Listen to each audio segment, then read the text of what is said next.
Someone told me that 30 years ago he was on a flight to Eretz Yisrael, and next to him was sitting another Yid.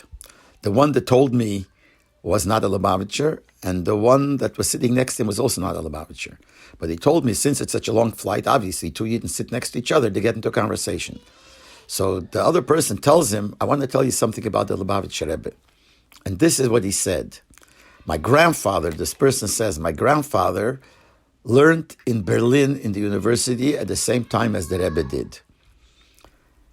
And they had something like, from time to time, some of the people there, the Fruma people, would get together. They would eat together, or they would eat and then later sit together. I don't know exactly, he didn't say exactly how it was, but they would get together by a meal or after a meal, and when it come to bench, they would take turns.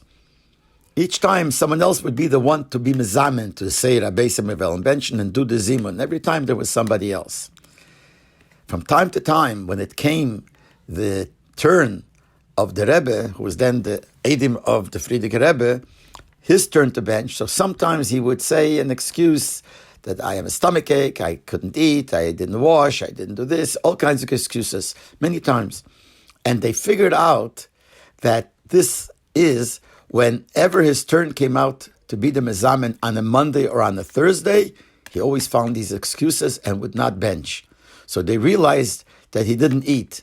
And they figured it out, and what they saw later, that every Monday and Thursday, he would fast. And this man tells this guy who's telling me the story, he says, you see, we're talking about the Lubavitcher Rebbe while he was learning in the university, which Kiviyachol, it was like a college student. And his Avodas Hashem was so great then that every Monday and Thursday, he would fast, like it says that tzaddikim would fast, from time to time, or different dates, etc., etc. The Rebbe would fast then.